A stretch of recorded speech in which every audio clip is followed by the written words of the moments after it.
Internet ছাড়াই Google maps ব্যবহারের উপায়। ইন্টারনেট সংযোগ দুর্বল হয়ে পড়লে বা নেটওয়ার্ক সম্পূর্ণ বিচ্ছিন্ন হলে গুগল ম্যাপ ব্যবহার করা অনেক সময় কঠিন হয়ে যায়। এই সমস্যার সমাধান হিসেবে গুগল ম্যাপস দীর্ঘদিন ধরেই অফলাইন ম্যাপ ফিচার দিচ্ছে, যা অনেক ব্যবহারকারীর জন্য এখন ভরসার জায়গা হয়ে উঠেছে। ইন্টারনেট ছাড়াই নির্দিষ্ট এলাকার মানচিত্র দেখতে পাওয়া এবং টার্ন বাই টার্ন দিকনির্দেশ পাওয়ার সুবিধা থাকায় গ্রামীণ এলাকা কিংবা ভ্রমণ পিয়াসীদের মধ্যে এই ফিচারের জনপ্রিয়তা দ্রুত বাড়ছে। গুগল ম্যাপ সাধারণত রুট খোঁজা, লোকেশন শনাক্ত করা এবং ট্রাফিক পরিস্থিতি দেখার মতো কাজে প্রতিদিনই অসংখ্য ব্যবহারকারী ব্যবহার করে থাকে। তবে নেটওয়ার্ক দুর্বল হলে নেভিগেশন বন্ধ হয়ে যায়। এই অবস্থায় অফলাইন ম্যাপ সুবিধা কার্যকর সমাধান দেয়। গুগল ম্যাপের অফলাইন মানচিত্র ব্যবহার করতে হলে প্রথমে প্রয়োজনীয় এলাকা বা শহরের ম্যাপ ডাউনলোড করে রাখতে হয়।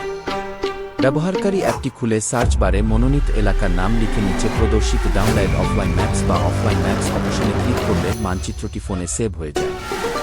এরপর ইন্টারনেট সংযোগ ছাড়াই যে কোনো সময় সেই মানচিত্র ব্যবহার করা সম্ভব। অফলাইনে সংরক্ষিত মানচিত্র দিয়ে নেভিগেশনের সুবিধাও রয়েছে। অ্যাপটি খুলে ডাউনলোড করা এলাকা নির্বাচন করলেই সাধারণ নেভিগেশনের মতো টার্ন বাই টার্ন দিকনির্দেশ পাওয়া যায়। যদিও অফলাইন মোডে লাইভ ট্রাফিক বা রিয়েল টাইম রাস্তার আপডেট পাওয়া যায় না, তবে সাধারণ পথ নির্দেশনার জন্য এটি যথেষ্ট সহায়ক। এছাড়া offline map feature mobile data এবং ব্যাটারি উভয়ই সাশ্রয় করে। ইন্টারনেট প্রয়োজন না থাকায় ফোন বারবার নেটওয়ার্ক খোঁজে না, ফলে ব্যাটারি ব্যয় কম হয়। পাহাড়ি এলাকা, প্রত্যন্ত অঞ্চল বা নেটওয়ার্ক সংকটপূর্ণ জায়গায় ভ্রমণের সময় এই সুবিধা বিশেষভাবে কাজে আসে। গুগল ম্যাপসের অফলাইন মানচিত্র কয়েক সপ্তাহ পরপর স্বয়ংক্রিয়ভাবে আপডেট হয়।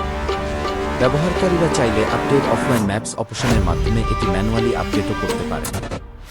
এতে নতুন রাস্তা, রুট এবং লোকেশন যুক্ত হয়ে মানচিত্রটি আপডেটেড থাকে। দুর্বল নেটওয়ার্কযুক্ত এলাকায় যারা নিয়মিত ভ্রমণ করেন বা বাস করেন, তাদের জন্য গুগল ম্যাপসের অফলাইন ম্যাপস নিঃসন্দেহে একটি নির্ভরযোগ্য সমাধান।